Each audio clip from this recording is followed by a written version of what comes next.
வணக்கம் நண்பர்களே, நீங்கள் பார்த்து கொண்டிருப்பது உங்கள் கௌசிகா ரிவ்யூ. சரி வாங்க வீடியோக்குள்ள போய் என்ன நடக்க போகுது அப்படின்னு சொல்லிட்டு பார்த்தீங்கன்னா, நம்ம விஜய் இருக்கார்ல, அவர் வந்து ஒரு பக்கம் நம்ம மல்லி கூட ரொம்பவே பாசமாகவும் அக்கறையாகவும் விளையாடின்னு இருக்காங்க. இது ஒரு பக்கம் இருந்தாலும் அதே சமயத்தில் மறுபக்கம் இந்த ரேணுகா என்கிற சுடரி அவளோட சில்மசத்தை எல்லாம் ஆரம்பிச்சிட்டாருங்க. இனிமே அவளோட ஆட்டத்தை அடக்கிறதுக்கு யாராலும் முடியாது. அப்படி என்ன பண்ணா ஏது பண்ணா அப்படின்னு சொல்லிட்டு பார்த்தீங்களா, அவளோட ஒவ்வொரு மூவ் வேற லெவல்ல இருக்கு. ஒரு பக்கம் அவளை தேடி வந்த அந்த கேஸ் தண்ணி எடுத்து அந்த பையனை பிடிச்சி அப்படியே சும்மா நுங்கு எடுத்துட்டாங்க நம்ம மல்லி ஒரு பக்கம். அவர் இருந்து ஒரு பக்கம் நான் சுடரி இன்னும் நடிச்சுன்னு இருக்கேங்க ரேணுகான்னு இருக்காங்களே, அவங்கள தான் பார்க்க வந்தேன். அவங்க ஃபோன் பண்ண கூட அட்டன் பண்ண மாட்டாங்க, அதுக்கு தான் நான் கேட்க வந்தேன் அப்படின்னு சொல்லிட்டு சொல்றாங்க. யாரடா சொல்றேன் அப்படின்னு சொல்லிட்டு கேட்க, ரேணுகாவை நடிக்கிறாங்களே சுடரி, அவங்கள தான் சொல்றேன். அவங்க நம்பர் 1 கேப் மாதிரி முள்ள மாதிரி அப்படின்னு சொல்லிட்டு சொல்றாங்க.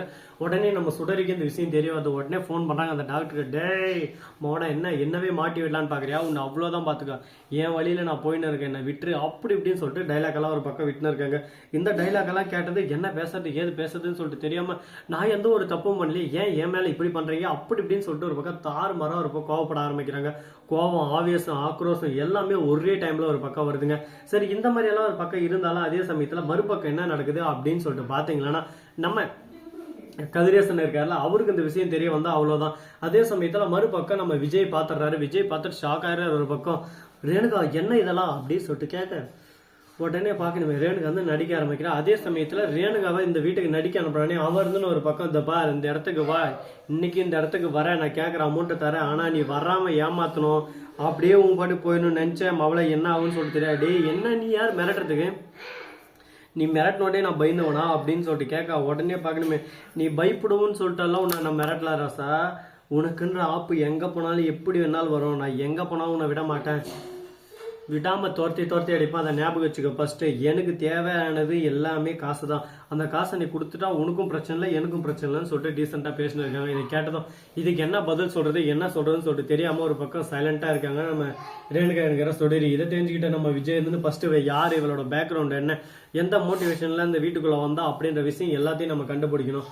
அதை விட்டுட்டு தேவையில்லாம நாம ஏதோ ஒரு விஷயத்தை எடுத்துக்கிட்டு இதுதான் நடக்கும் இப்படிதான் நடக்கும்னு சொல்லிட்டு நம்ம நினைச்சுன்னு இருந்தா கண்டிப்பா அது போல நடக்காதுங்க. அதே சமயத்துல மறுபக்கம் கதிரேஷனோட கம்பெனி சீக்ரெட்ஸ் எல்லாமே ஒரு பக்கம் வெளியே போயிட்டே இருக்கு. இது எல்லாமே எப்படி திரும்ப வெளியே போகாம பத்திரப்படுத்துறது அப்படின்னு சொல்லிட்டு யோசிச்சுன்னு இருக்காங்க. என்னங்க பண்றது, பிரச்சனை மேலும் மேலும் மேலும் மேலும் அதிகரிச்சுன்னா போதே தவிர குறைஞ்ச பாடா இல்லை. அதனால இவங்களுக்கு ஒரு பக்கம் பதட்டம் அதிகமாயிருது. என்னவாதான் இருக்கும், எப்படி பண்ணாலும் பிரச்சனை அதிகமாயினே போயின்னு இருக்கேன், இதுக்கு ஒரு முடிவே இல்லையா அப்படின்னு சொல்லிட்டு யோசனை இருக்காங்க. முடிவு இருக்கு, ஆனா அந்த முடிவுக்கு ஏத்த ஆரம்பத்தை தான் நம்ம கண்டுபிடிக்கணும். ஆரம்பன்றது ஒன்று நம்ம கைக்கு வந்துச்சுன்னா முடிவுன்றது அசால்ட்டாக நம்ம அசாதாரியமாக முடிச்சு விட்டுறலாங்க. ஆனால் அதை எப்படி பண்ண போகிறாங்க, எந்த விதத்தில் கொண்டு போக போகிறாங்க அப்படின்றதாங்க முக்கியமான ஒரு விஷயமாகவே இருக்க போது.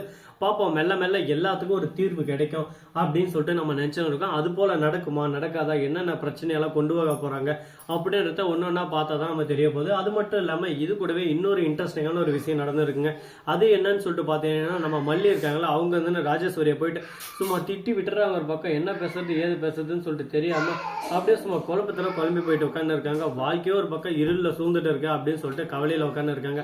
அப்படி என்னாச்சு ஏதாச்சும் அப்படின்னு சொல்லிட்டு பார்த்தா ராஜேஸ்வரிக்கு சொத்து எல்லாமே இவங்க கிட்ட போயாச்சு. இப்ப அந்த சொத்தை நம்ம பறி கொடுத்துட்டு என்ன பண்ண போறோம் ஏது பண்ண போறோம்னு சொல்லிட்டு தெரியாம குழப்பத்துல குழம்பி போயிட்டு இருக்காங்க. ஐயோ நம்ம சொத்து எல்லாமே போயிடுச்சா அப்படின்னு சொல்லிட்டு ஒரு பக்கம் பகீர்னு இருக்கு. அதே சமயத்துல மறுபக்கம் பரவாயில்ல, நாம மீண்டும் 420 4 வேலை செஞ்சு இந்த சொத்தை மீட்டுக்கலாம் அப்படின்னு சொல்லிட்டு ஒரு எண்ணமும் இருக்கு. அதே சமயத்துல இன்னும் என்னென்ன கேடுகட்ட எண்ணமெல்லாம் வரப்போகுதுன்னு சொல்லிட்டு தெரியலைங்க. எந்த அளவுக்கு ஒரு பக்கம் கேடுகட்ட எண்ணங்கள் இருக்கோ அந்த அளவுக்கு ஒரு பக்கம் மேலும் மேலும் மேலும் மேலும் தவறு செஞ்சுட்டு போயிட்டே தான் இருக்காங்க. இவங்க தவறை கண்ட்ரோல் பண்ணவே முடியாதா, இவங்க இப்படியே தவறு செஞ்சுட்டு போனா எங்க போய் முடியாது போகுதுன்னு சொல்லிட்டு தெரியல. இதுக்கு ஒரு எண்டே இல்லையாடா, இதுக்கு ஒரு முடிவே இல்லையாடா அப்படின்னு சொல்லிட்டு பாத்தீங்கன்னா எண்டும் உள்ளது முடிவும் உள்ளது, ஆனா அதுக்கான ஆரம்பம் தான் எங்க இருக்குன்னு சொல்லிட்டு தெரியல. ஆரம்பத்தை கண்டுபிடிச்சா கண்டிப்பா அந்த எண்டை நம்ம க்ளோஸ் பண்ணி விட்டுறலாம். ஆனா அந்த ஆரம்பத்தை கண்டுபிடிக்கிறதுதான் இருக்கிறதுல மிகப்பெரிய ஒரு சவாலா இருக்க போது. அது மட்டும் இல்லாம இன்னொரு இன்ட்ரெஸ்டிங்கான ஒரு விஷயம் நடந்திருக்குங்க. அப்படி என்னடா விஷயம் நடந்துச்சு அப்படின்னு சொல்லிட்டு பாத்தீங்கன்னா, கரெக்டா நம்ம வெண்பா குட்டி இருக்காங்கல்ல, அவங்க என்ன பண்றாங்க அப்படின்னு சொல்லிட்டு பாத்தீங்கன்னா, போயிட்டு மல்லி அம்மா இந்த சுடரி அம்மா இருக்கிறாங்களா புது அம்மா, அவங்க எப்ப பார்த்தாலும் போய் மொட்டை மால் நின்று யாருடைய போன் பேசினே இருக்கிறாங்க. என்ன பேசுறாங்க ஏது பேசுறாங்கன்னு சொல்லிட்டு எனக்கு தெரியல, நான் போனால் உடனே என்னை திட்டி முடிக்க விட்டுறாங்க அப்படின்னு சொல்லிட்டு சொல்கிறாங்க. தெளிவாக தான் பேசுகிறாங்க. அவங்க மனநிலை பாதிக்கப்பட்ட மாதிரி எனக்கு தெரியல, அவங்க நல்லா தெளிவாக பேசுகிறாங்க அப்படின்னு சொல்லிட்டு சொல்கிறாங்க. இதெல்லாம் கேட்டு என்னடா இது, இவ சொல்கிறதெல்லாம் பார்த்தா நமக்கு ஒரு பக்கம் சந்தேகம் வரும் போல இருக்கே, என்னவா இருக்கும், எப்படி தெளிவாக பேசுவா, ஒரு வேளை பைத்தியன்னு சொல்லிட்டு எல்லாரையும் ஊரை ஏமாத்தின்னு இருக்காளோ அப்படின்னு சொல்லிட்டு யோசிக்க ஆரம்பிக்கிறாங்க. உண்மை எல்லாமே ஒரு பக்கம் வெளிச்சத்துக்கு வருங்க. எந்த ஒரு உண்மையும் வெளிச்சத்துக்கு வராம இருளே மூழ்றாது. அந்த வெளிச்சத்துக்கு வர்ற சமயம் யார் ஏமாத்தின்னு இருக்காங்களோ அவங்கள அடின்னு அடிச்சு ஓட போறாங்க. இந்த வீடியோவில் பிடிச்சிருந்தா லைக் பண்ணுங்க, கமெண்ட் பண்ணுங்க, ஷேர் பண்ணுங்க, டிண்டிங் மேல தட்டி விட்டு போங்க. அப்பதான் நாம் போற அடுத்தடுத்த வீடியோ உங்களுக்கு உடனுக்குடன் நோட்டிபிகேஷன்ல வந்து கொண்டே இருக்கும். மிக்க நன்றி. தேங்க்ஸ் ஃபார் வாட்சிங். Tata, C you. நன்றி, வணக்கம், வந்தனம், வருக தருக.